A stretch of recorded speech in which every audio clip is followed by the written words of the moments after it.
Hello and welcome to the Browns Blitz. Today is Tuesday, November the 19th, and this is episode 28.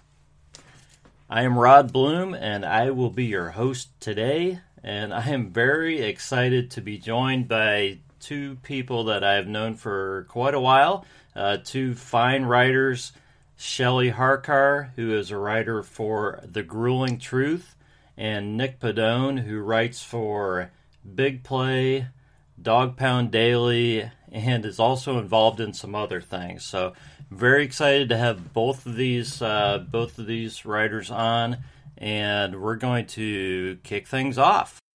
I guess the Browns are 2-0 in the division. Yeah, I love that. I think it's I haven't verified this. I think Freddie said it, so I assume it's true. This is the first time that the Browns have beat both the Steelers and the Ravens since they've been back. Yeah. And, in 99, okay? So since my birth. Yeah, I've never seen it. I mean, I know they're 4-6, but, that counts for something. Is this team built, you think, for the AFC North, or is it just a focus they have when they're playing within the division? I mean, I definitely think you're going to hone in on the division rivals just a little bit better. And there's just the whole thing's amped up a little bit. I think it's just maybe a little bit of what's happening is, like you guys have said, Freddie's learning, Baker's back, that kind of stuff, and a little bit of the right team at the right time. Because this team's not bad, but it's bad compared to all the insane hype that we were listening to in May and June and July and August. And I think that's where so many people just got knocked way off track. It's like, please tell me you didn't take this crap to the bank. It was fun, but I think they're always going to come up a little sharper against the division, though.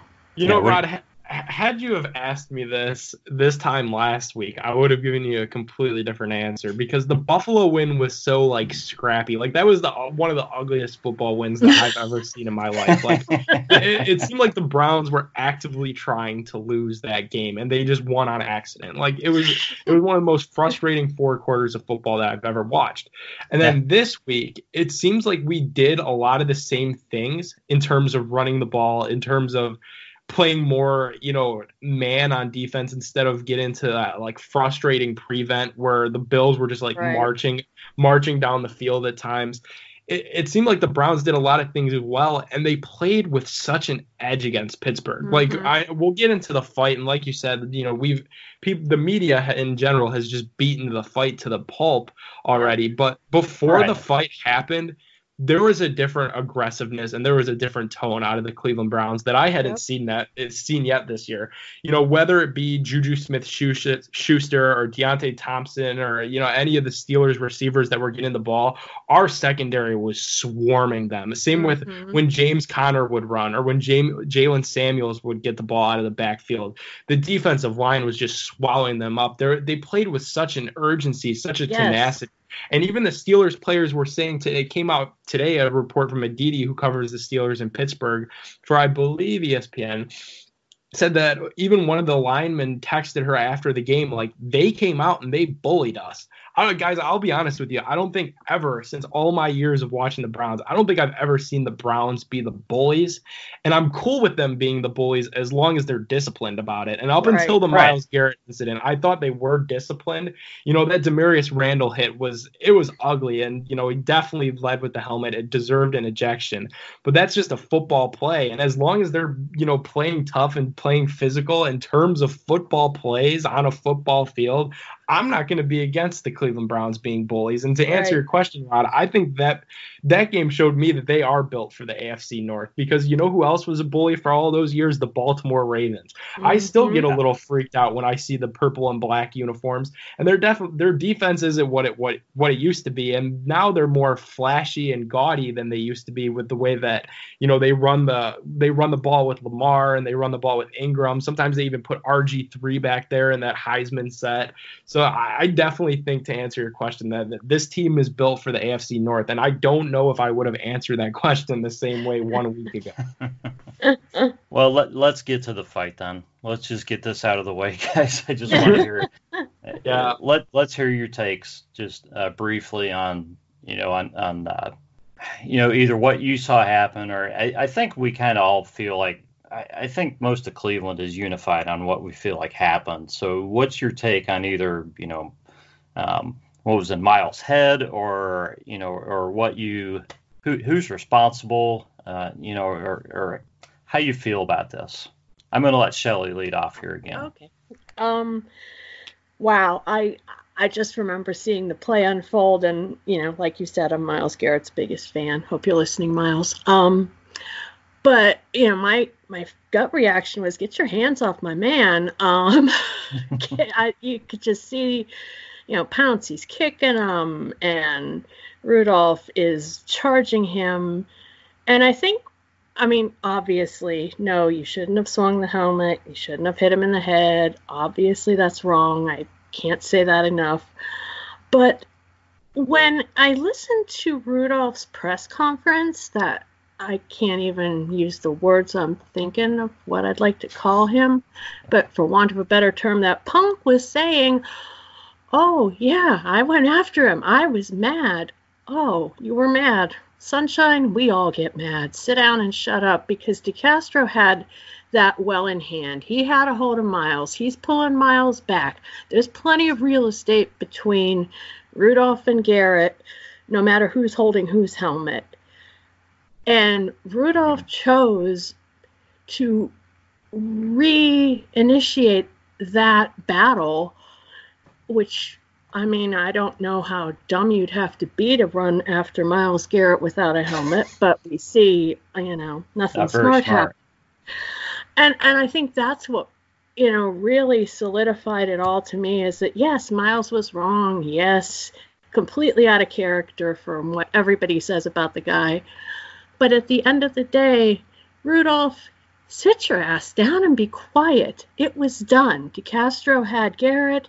Everybody could have just shaken hands or flipped each other off or whatever, and we would have all gone about our way. But Rudolph said he had a bone to pick with him. He was angry. Sorry, Sunshine. We all have issues.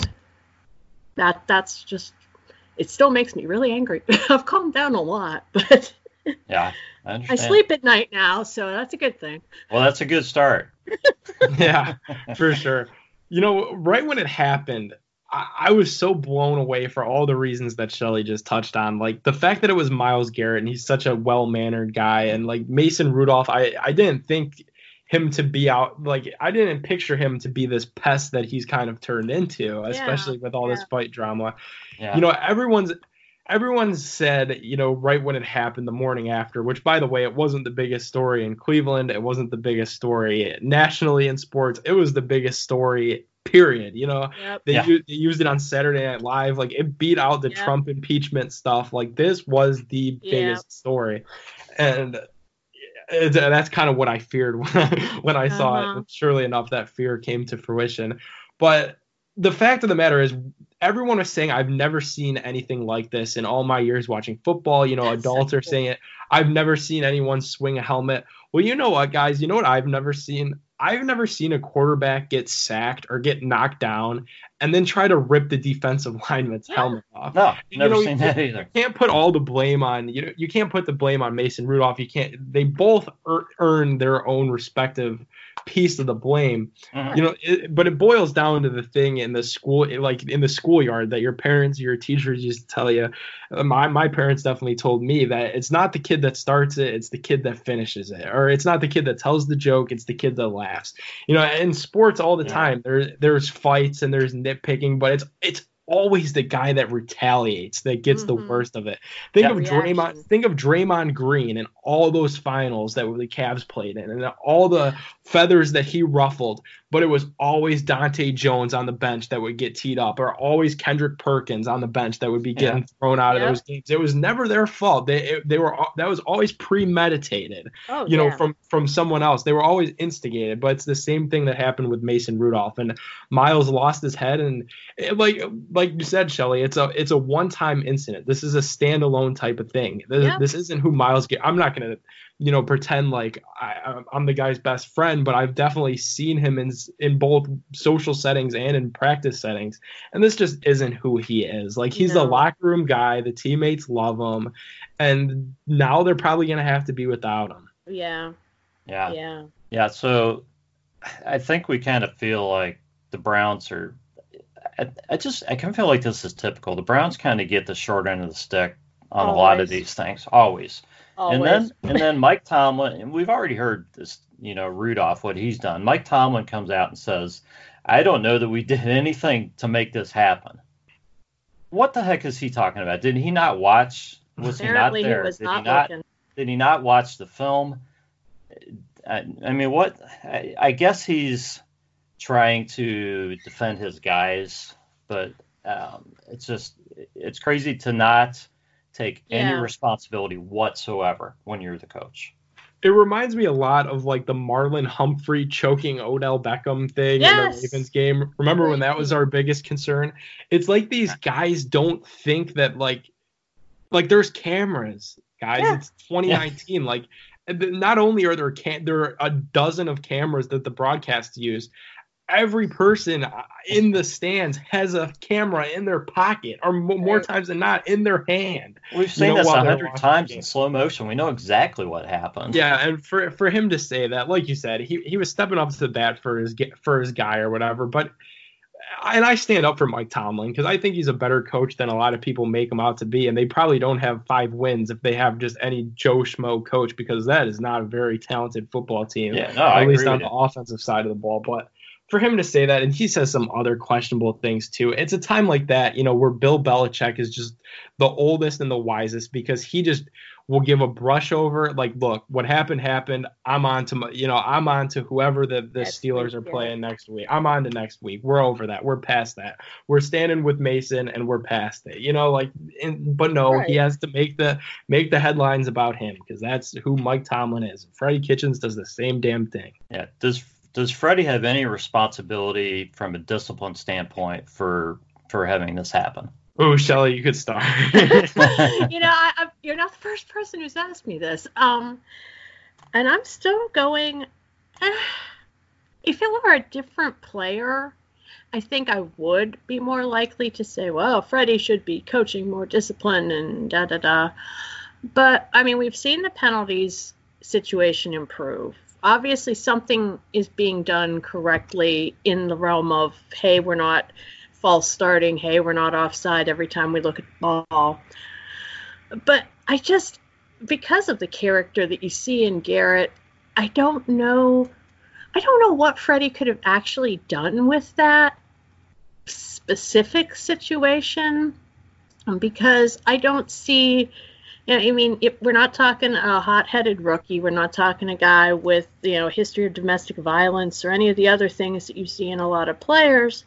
You're talking about, the quiet guy who writes poetry and is the stand-up face of, nice people everywhere.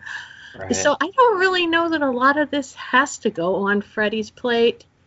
I mean, maybe in a grand overarching scheme of you're the coach and the buck's supposed to stop here kind of thing, but I don't see this as a lot on Freddie. I just don't.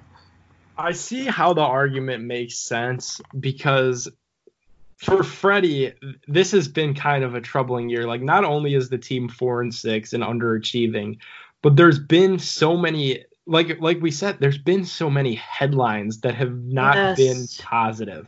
Think of the Steelers game alone. Before the fight even happened, you got Odell Beckham and Jarvis Landry continually yawning in the direction of Mike Tomlin. And I'm all for that. Like, I'm all for the taunt, not taunting, but for the talking junk and stuff like that. I think one of the biggest things with the Browns, there's obviously a lot of big things, is it's still a bunch of individuals that have not come yet together as a team, and a bunch of talented individuals at that. And I think that's where you put a lot of the blame on Freddie, because you got at the beginning of the year, we had uniform violations out the wazoo. You know, we had the whole watch thing, and everything was, oh, look at me with the Richie Mill watch, and make of that what it was. Then you had the visor and the cleats, and then you had Jermaine Whitehead getting on Twitter and threatening the lives of media members and fans. And now this Myles Garrett incident. Right. It's all these stupid little things that I think kind of add up, and then it looks at your head coach like, dude, these are this is a bunch of individual acts that are happening because there's no team goal in mind. Like, everyone wants it to be, oh, look at me, instead of, oh, look at the Cleveland Browns. We're going to get to the playoffs. We're going to do something that hasn't been done before. There's no we. It's a whole lot of, oh, look at me and my watch. Oh, look at me and Jarvis and our cleats. It's not really the team, you know? I think that's my biggest frustration with out of Freddie, more than anything, probably more than even the play calls. So does this do you guys think this brings the team together? Do you think it actually ends up? I don't want to say helps the team because losing Myles is not a plus, but for the rest of the team, does it help to bring some of those individuals together and help them play more as a team? I think so. I think it does, just because of all the reasons that we met. It's kind of now like a us against them type of mentality, which I think this team was already starting to get there with like all the some of the blown calls and stuff that they'd been frustrated with, and Baker won his appeal on that for criticizing. Yeah, that was awesome. I felt like this was kind of coming, that like, and it seems like they kind of have, at least hopefully, it doesn't take one game to do it. They've kind of created an identity out of it. A lot of people were giving Mack Wilson a really hard time for his Twitter post. I'm not sure if you guys saw that. Mack Wilson tweeted a picture that said 1-0. That's kind of their mantra, like just go 1-0 every week and they'll be in the playoffs. So he tweeted 1-0 hashtag onto the Dolphins. And it was a picture of him kind of like flexing, standing like a big tough guy over Juju Smith-Schuster, like holding his head when he had the concussion. And it was a cool picture, but it was just really bad timing. But because of the concussion. Right, because of the concussion, because of the Myles Garrett thing. But it feels like they kind of are like almost identifying with this. Like we're going to be the bullies and we're not going to lie down anymore. So I think that could be a sign of them kind of coming together. I mean, adversity, usually you're either going to pull together or you're going to fall apart. And it seems like, just from the stuff I've been, seeing in press conferences, reading and stuff, and I was really impressed with Sheldon Richardson and just how he went to bat for Myles, and how he just, it's like, that was just such a glimmer of, okay, maybe this guy could step up. Obviously, no one is Myles, but it's kind of like, okay, yeah, you had a lot of good things to say. All right, you spoke your mind, and maybe you can help fill those shoes. It seems like, I think it's going to pull them together, not tear them apart.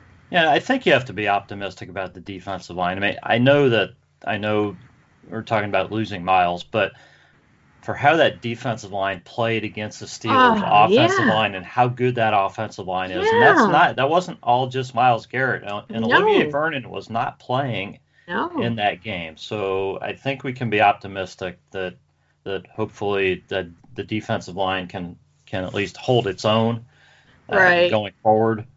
I want to get just kind of a perspective out of each of you as to what you think may happen with the hearing that Myles has coming up tomorrow morning.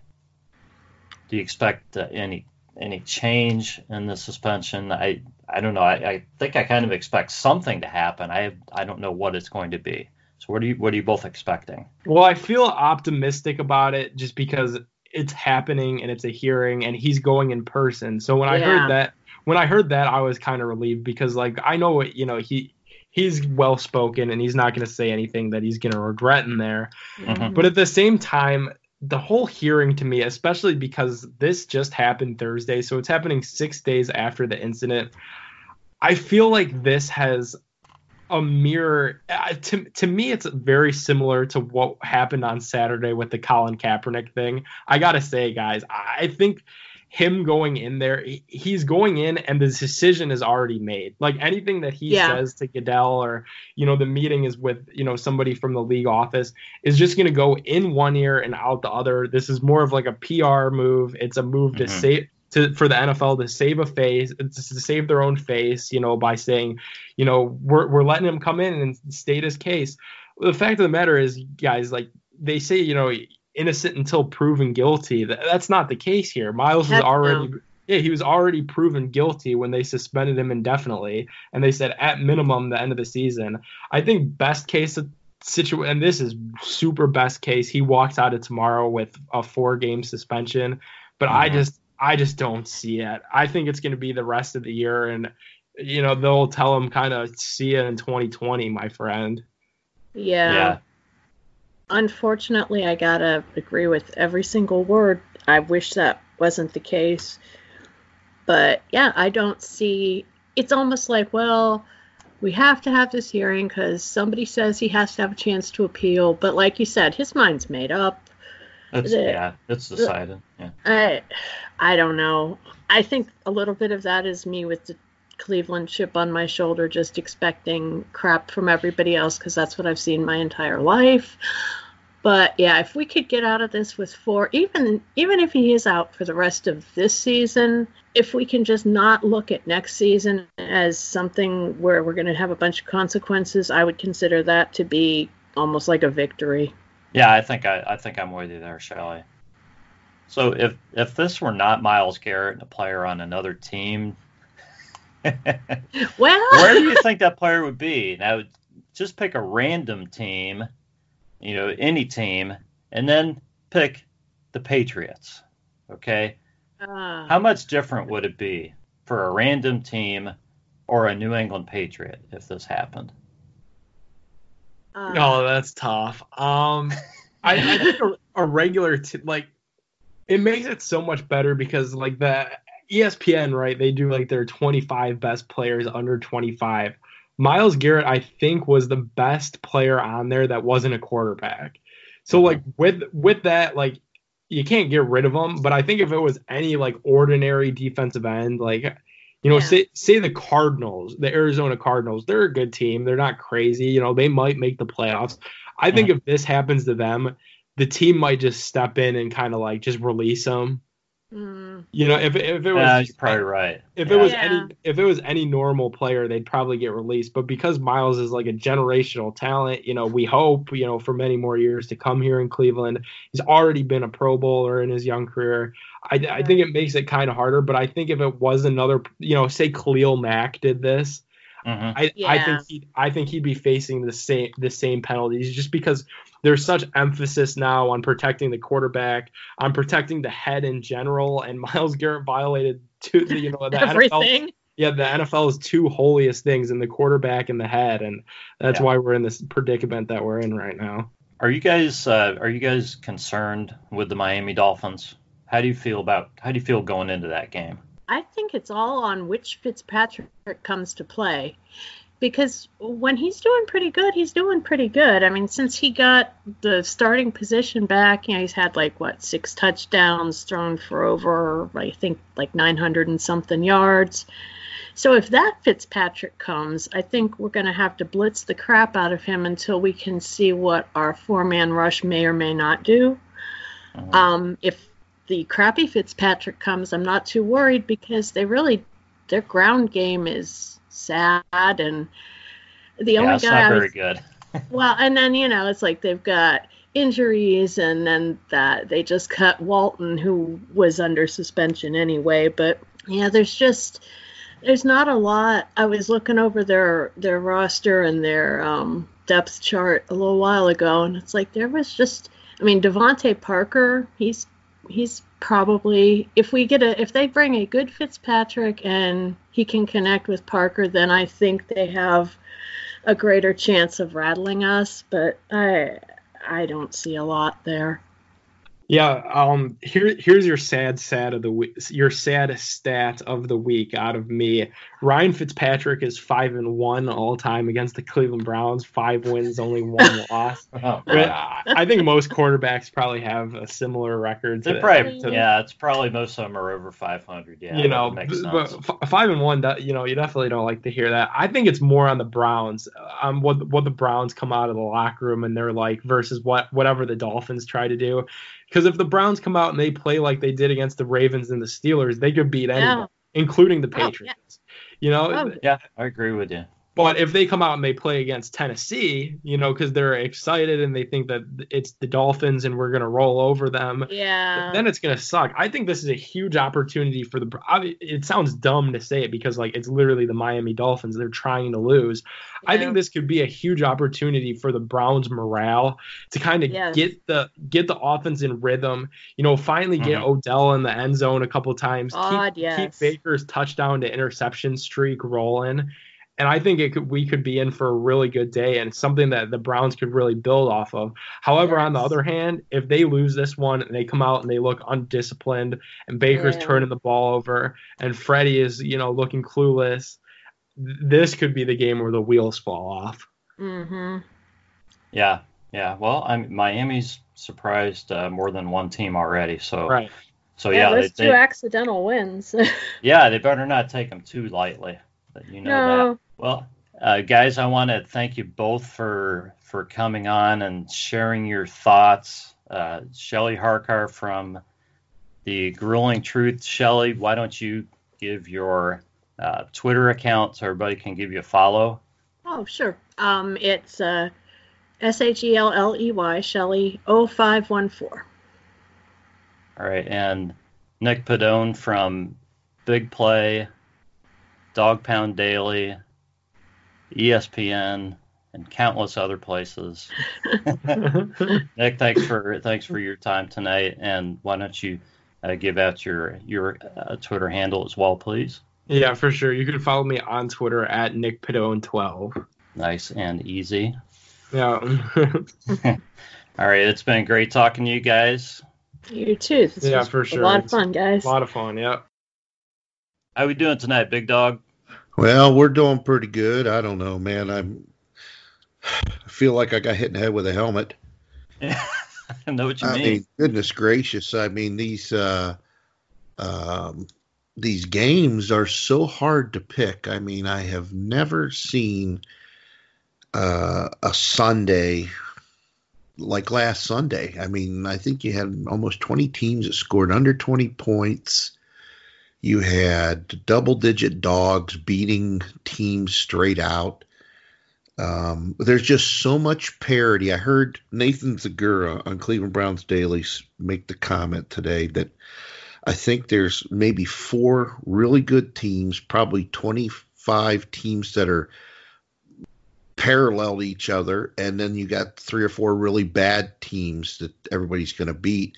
And that's what makes it hard, is because there's so much parity that anything can happen in any game. Yeah, it's been tough. I know people, if they haven't followed you a lot, maybe they've just been listening to the show, so they've heard some of the picks and they're going to hear the record.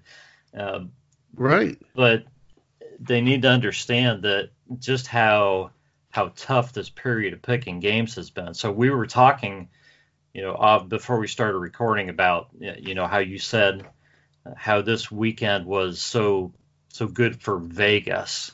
Yeah. This was a huge week for Vegas. I had heard that I was reading something, and it's been years since they've made this kind of money. And really it's been the whole season, but this last Sunday in particular, the bettors out there got beat really bad. The Atlanta game against Carolina, I believe, was 5.5 point favorite at home. Everybody and their brother jumped all over Carolina because Atlanta had upset, what was it, New Orleans. Remember, they went in and beat New Orleans up the week before, so everybody's thinking, okay, they're going to come back to earth. And the money that was bet on Carolina was outrageous, and Vegas just sucked it all up, man. I mean, it just Atlanta. I mean, it wasn't even close. The game they beat them terribly, and what was the other game? There was another game that was a little out there that try to look here. I had it written down. Oh, everybody, and I liked this game. I liked the Jets. Remember, I told you I liked the Jets. We started talking about them. I said I'm going to take the Jets at the Skins. So I got that one right. But the money on the Skins at home -1 to the reeling Jets with Haskins starting was huge. People put tons of money on the Skins and got pounded by that. So what I'm saying is this is really hard to do right now. Picking these games, there's hard to pick up trends. That's usually where you can, you make your money. You figure out the trends of these teams, and then when you see who they're playing, and you figure out their schemes with each other. What I'm really having a lot of success with is the college. College has been really good this year. It's not crazy. It's basically chalk. It's going exactly what it's supposed to.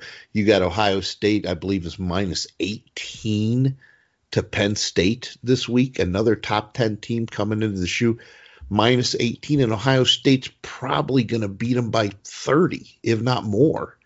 And I mean, it's just they can't set the number high enough on those games. But as far as the pros go, it's just so much parity. All you can do basically is just try to study it as much as you can, and pick the games that look the most logical. Or you know what? I got a friend that flips a coin. And he does. He does. We're in a big party each week, and he said, you know what? I sit here and I analyze these games, and I spend hours and I try to break them down, and I'm winning 3 games and losing 12. He goes, or I'm 4-11. He goes, hell with it. I'm just going to start taking a quarter out and heads for the home team, and I don't know. We'll just do the best we can. That's all we can do. Yeah, that's right. So you've got a few picks that you want to run through first before we do our picks. Yeah, let's go ahead and run through them. Last week, you and I, we do our head-to-head. We were both 1-2 last week. You lost with Jacksonville +3. You lost with the Bears +7, but you came back, got Kansas City last night minus, I believe it was 3.5 to 3.5. Yeah, 3.5, and you won that one. I took the Dolphins at home against Buffalo with the points and got beat. I had Texans +4 at Baltimore, and they didn't even get off the bus. I mean, 41-7. Give me a break. And then my winner was the Jets. I had the Jets +1, which I liked that. They went into Washington, and that was a comfortable win. And then I hit my over-under. I had the Bears and the Rams under 41, so I hit that one. So for you and I right now, I'm 3-6. You're 4-5 in our head-to-head. We're going to turn that around. Hopefully, like I said, it's been pretty brutal, but it has. Yeah, it has been. But you know what? It's fun, and we'll see what we can do. So I'll get right at it. What I'm going to give you first off, I'm going to give you my underdog game. I don't understand how these teams are falling to the Ravens the way they are. I just don't see the greatness of the Ravens. You shut down Lamar Jackson, and then you basically run the ball against them, and you'll beat them. The Patriots going in there and losing I couldn't believe it. And then you had Houston basically didn't even show up, but they were terrible. My underdog pick of the week is I'm going to take the Rams on Monday Night Football, getting 3 points against the Ravens. I think the wrong team's favored. The Rams have been a little sloppy and not playing real well, but their defense is solid, and what I think they're going to do is they're going to have Clay Matthews Jr. will be the spy on Lamar Jackson. He'll follow him. He'll watch everywhere he goes, and I think Donald up front is going to cause havoc. And with the Rams being at home, I don't think it's going going to be a high-scoring game. I figure it's going to be maybe 2017, 2014, something like that. But I think the wrong team's favored. So I'm going to take the Rams plus the 3 on Monday night against the Ravens.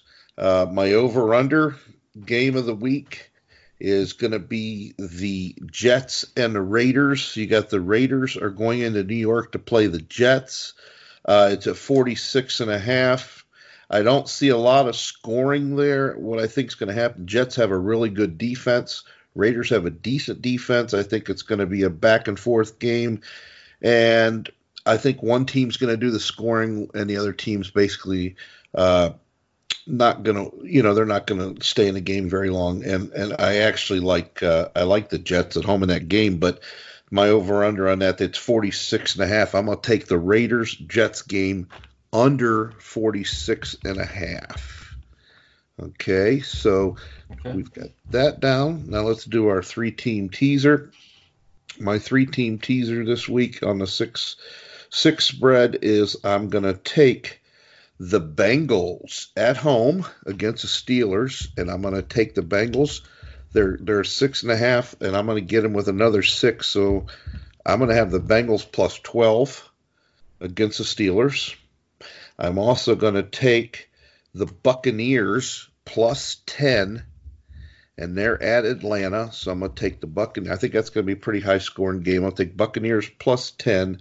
Mm-hmm. And then I am going to take the Bears even at home. They're playing the Giants, and they're -6, and that's in Chicago. So I'm going to take that minus 6 and get that down to even. So I got the Bengals plus 12, Tampa Bay plus 10, and the Bears even. My best bet of the week, I think this is easy. I think it's going to be a blowout. I'm going to guess somewhere in the area of about 41-10, and that's going to be the Cleveland Browns over the Miami Dolphins.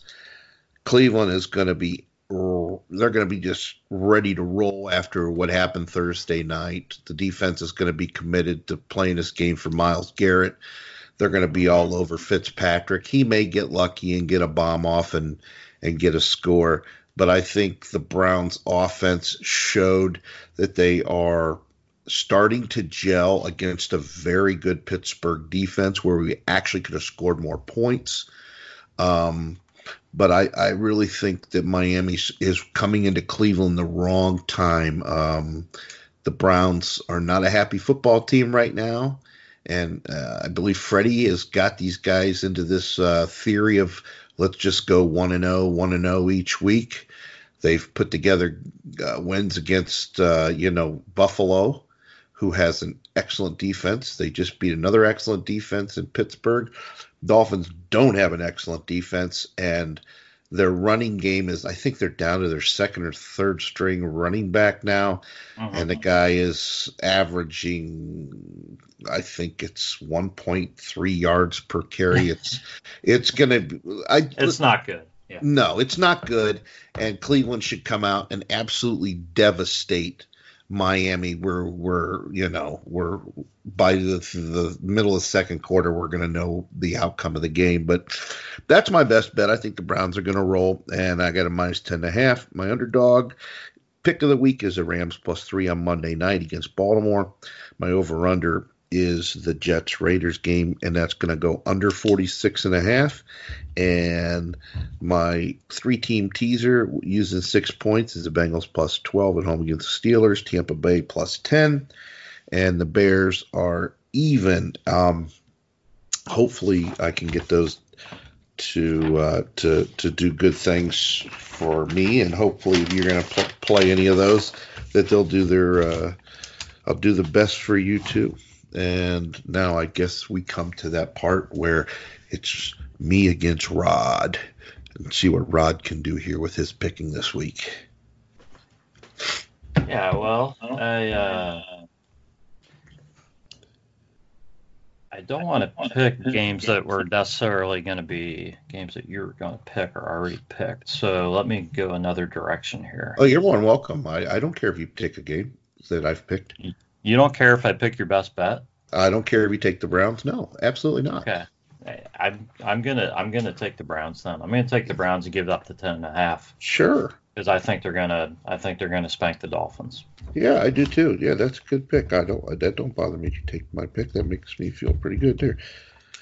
Okay, so you got the Browns game right here, and then I'm gonna look at this card, and I'm gonna take the Texans at home on Thursday Night Football. They just got embarrassed. I think them just having that 3.5 day rest and coming right back playing Thursday is good for them. They need to get right back on the field after getting pounded by Baltimore, and they're going to be home, and they're going to be playing the Colts, who I believe they lost Marlon Mack, their running back, to a broken hand. Even if he plays, it's not going to be like he plays a lot. But I'm going to take the Texans -4 on Thursday Night Football. I like that one. Yeah. As much as it kills me, I'm going to take the Ravens and give up the 3 points against the Rams. Okay. See, you went with me with one and you went against me. I'm going to go against you. And as much as, I really hope I'm right. If I'm wrong on that one and the Ravens lose that game, I'll be happy. So I'll win either way. The jinx. I'll win either way. Yeah. Yeah. I'm jinxing them. That's right. So by picking them, you're telling me that you think they're legitimate. Well, or I don't think the Rams are. One of the two. Right. One of the two. The Rams do not look the same as when they played the Browns. No, they don't. Yeah, I don't fear the Rams like I did before the season started. That's all. I don't think the Rams are the team to beat them. That's all. Yeah, I mean, I get what you're saying. I guess on the flip side, I'm just not a believer in the Ravens. I know they beat the Patriots. I know they beat Seattle. I don't think they're all that either. I just, because I look at the Patriots game, we lost that on 3 plays. The first 3 plays of that game, we lost that game because we outscored them 13-10 after that for the rest of the game. And and I know that the Browns should have beat Seattle. I mean, we were blowing them out. Oh, yeah. Yeah, I agree. And we just and then I know that we walked into Baltimore and that wasn't even a contest. Cleveland just walked in there and pounded them. So I don't know. I think everybody's just so overhyped about Lamar Jackson. I think he's still a running back, but yeah. Anyways, hey man, I hope that you put the whammy on him by taking him. I'll gladly take the loss there. Okay, well, I'm going to go with the champs, man. I think I'm going to take the Patriots -6.5 at home to the Cowboys. I don't believe in the Cowboys at all. They are, to me, an average football team. They got a couple standout players, with Zeke Elliott and Dak Prescott. Mari Cooper's good. Michael Gallup's pretty good, but I think you're talking about walking into Foxborough, and I think it's hard to win there. And I think when I think about the Cowboys, I can't really have any confidence in them because I saw them get absolutely destroyed by the Jets in a primetime game, and I think the Cowboys are basically, you slow down Zeke, which it hasn't been hard to do. He's not really performing up to Zeke level this year. Mm-hmm.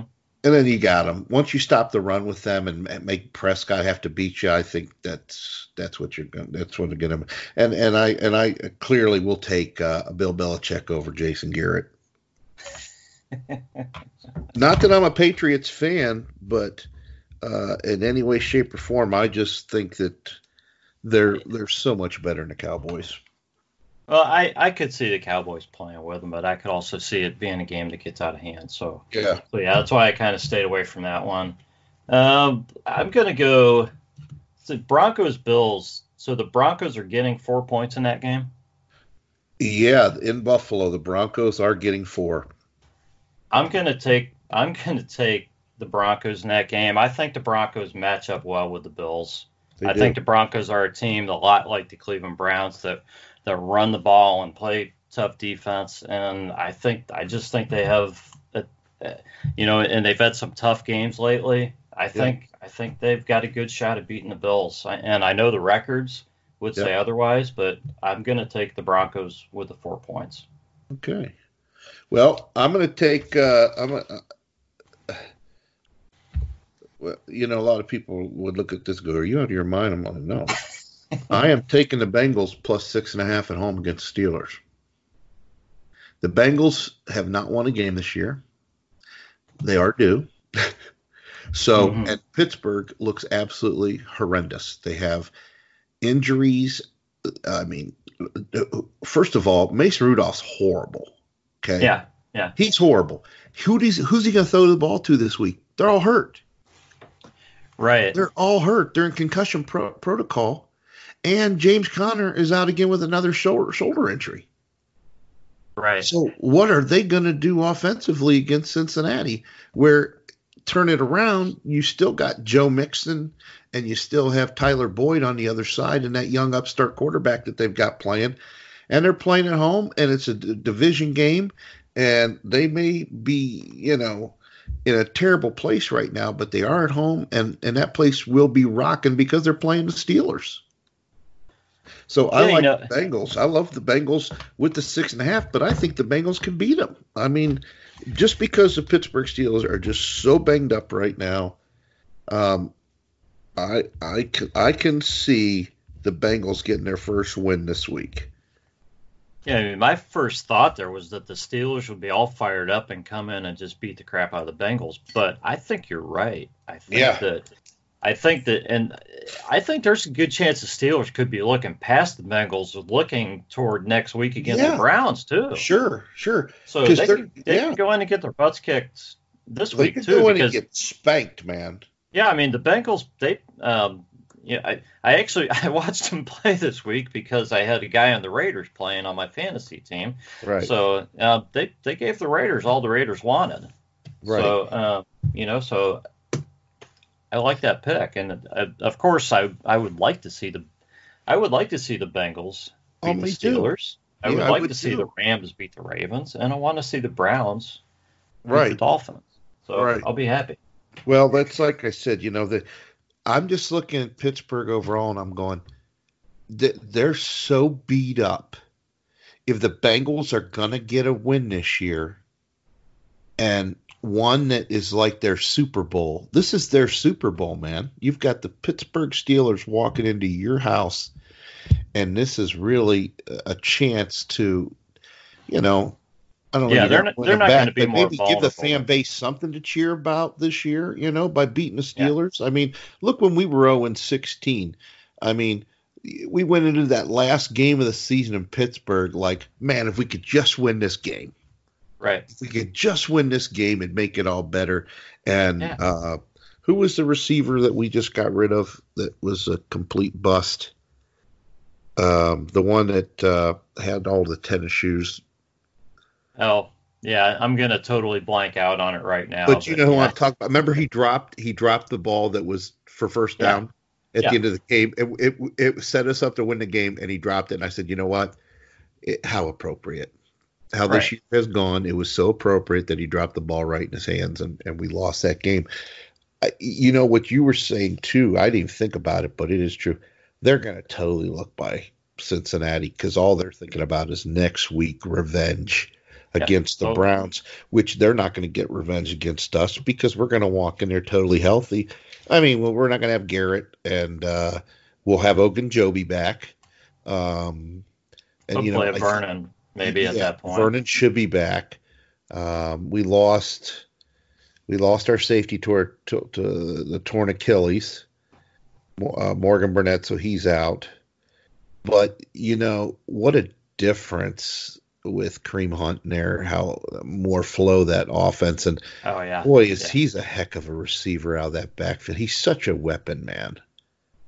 If I'm Freddie, I play a lot of two-man backfield. I mean, they're so tough in there together because you just don't know who's going to get the ball or what they're going to do. I remember a couple times Freddie when he took Duke Johnson and and Chubb and did the wishbone a few times, and I thought that was kind of cool, man. Yeah. Yeah, I like that. I did Especially too. when you've got Chubb and Hunt back there. Oh, And you got two top, whatever you want to call it, top three, top five backs back there. to me, they're two of the top. I would say there's not too many running backs out there that I would take over either one of those guys. You've got, you got Zeke that is basically come back to earth. You've got Gurley he's done. His knees are just arthritic. He's shot. Yeah. Saquon Barkley has been absolutely horrendous this year. They're so unhappy right now in New York. In the morning, I listen to the fans sometimes in New York on the radio.com, and they're just like, when is Barkley going to show back up again? I mean, he's been, if you go back and look at his numbers, like last 4 or 5 games, been horrible. I like Kamara in New Orleans, but defenses have adjusted to that guy to the point where he's not killing people like he was. I mean, Kareem Hunt, before he got in trouble, to me was probably the top back, between him and Gurley and Zeke. Now you got Chubb. They're awful strong back there, and I hope they don't just keep him for a year and then turn around, try to trade and get something for him. I love to see them keep them together. As long as they're both happy splitting carries or being there together, I'd never break it up. They seem pretty happy. I can tell you that. do. They do. Yeah, I mean, you have to like Christian McCaffrey and Dalvin Cook, so those guys are right up there, obviously too. But beside those guys, there's not many other guys in the discussion.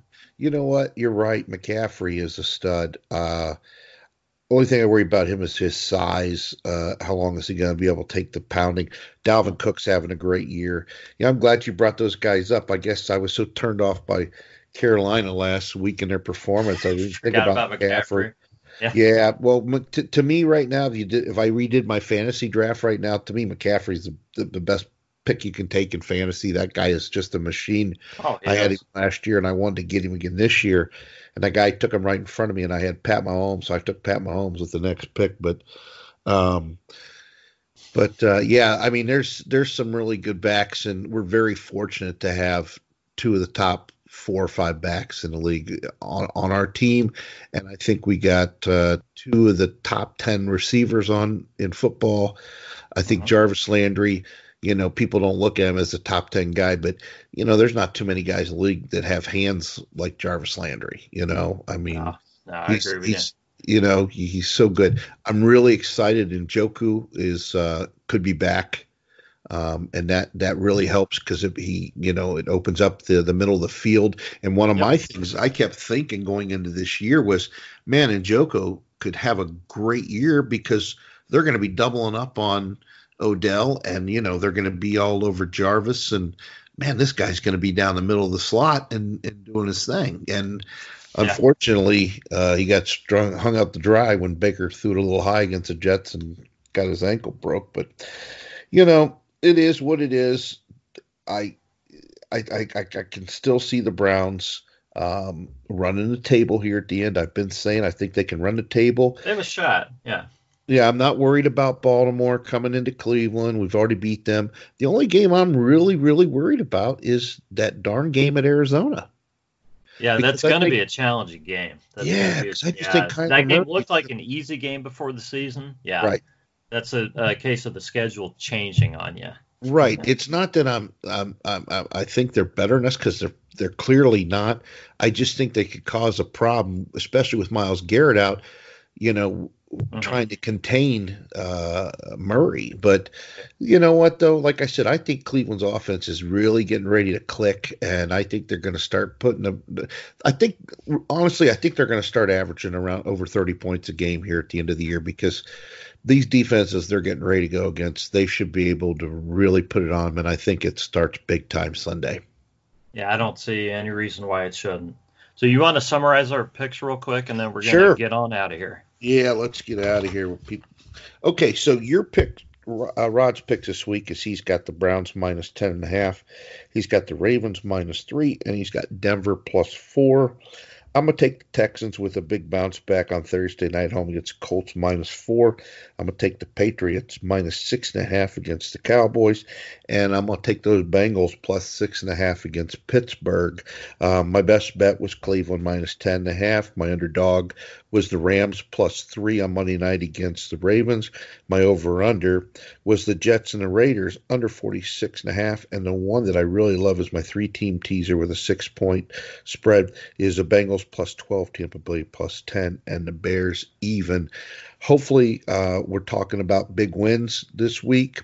And I'll be honest with you, as bad as it's been and as hard as it's been, man, I'll take 50-50. I'll go, if I go 50%, I'll be happy. If we can do better than that, then that's just, icing on the cake, bud. That's right. All right. Well, this has been the Browns Blitz. We will catch you all next time.